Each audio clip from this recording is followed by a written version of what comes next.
Coach, last week you said you wanted to keep the interceptions down. A week later, do you feel like y'all are living up to that goal thus far? Yeah, we've done a good job. We've done a good job all spring ball protecting the football, and not only that, not only throwing interceptions, but making sure we're not putting the ball in jeopardy at all. Not feeling like we ever have to force something, and giving ourselves the ability to play the next play, even if it's a broken play or tight coverage, and we need to hold it and check it down or throw it away. That's going to continue to be a point of emphasis for us because we've got to. That's the things that we harp on, explosive plays and turnovers and interceptions, obviously a big piece of that. Coach, in week 3 now, has any player or even position group really stood out to you? Nobody that I can put my thumb on. We've had guys that continue to flash from every spot, from every position. I think as a unit, we've gotten better and better. It's been nice, like I talked about before, just the older guys that have been here, not even older guys, but just guys that have been here on our unit in the program that are able to kind of speed up the process of coaching these other guys, these new guys, freshmen, transfers, and bringing them up to speed. That part of it I feel really good about, and that's the thing I probably noticed the most is just being so much farther ahead this year than we were last year at this time.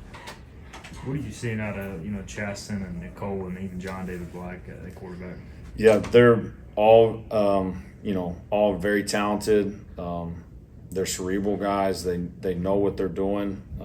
That's the thing that's probably most impressive, especially for Chasten and Cole to be here.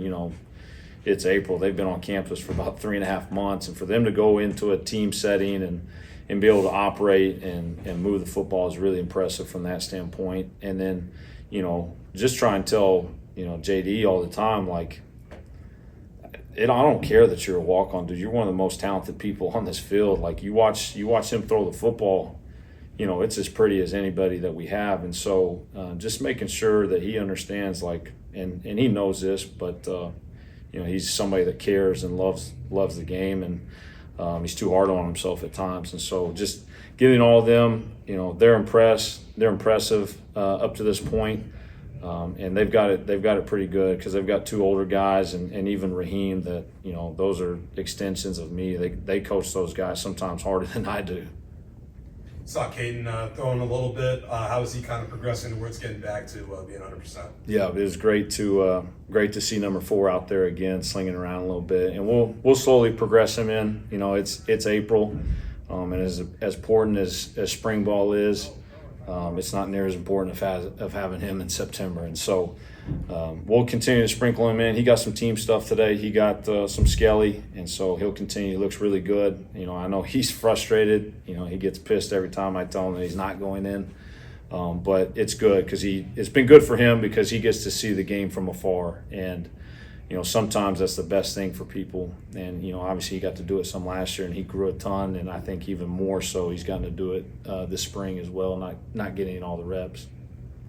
What are you seeing out of, Jaron Waiters? Seems to be a guy redshirted last year, seems to be a guy taking a step maybe. Yeah, he is what you want from a young receiver from a development standpoint.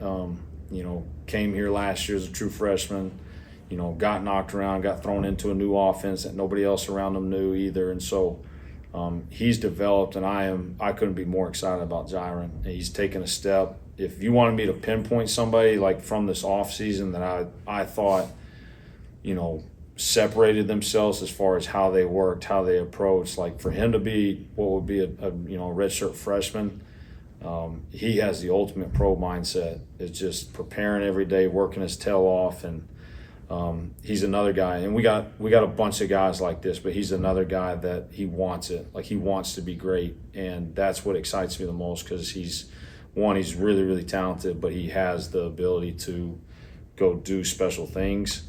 And he, like I said, he wants it. He wants to be great. And the tight end room as well, you got lost obviously Savage and Casey, but pretty good talent stepping in. So just what do you see out of that group? Yeah, you walk out there and you look at that group.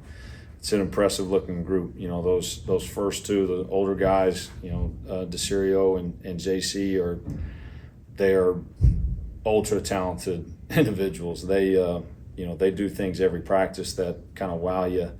And the thing I've been most proud about them is they've been consistent in every part of the game, whether it's run game, catching the football. They understand that, the more they can do, the less they have to come off the field. And they take pride in that. They do a great job on the perimeter blocking. And then, really excited about the two young guys, Caleb and Cayman.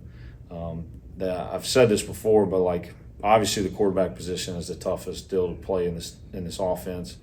Probably next is the tight end position. Just from all the things we ask them to do schematically, it can be a lot for those young guys. And so kind of like those two young quarterbacks, really proud of Caleb and Cayman for just their ability to get in there and be able to operate and function, having been on campus for three or 4 months. So really excited about them and just the future of those guys in the room.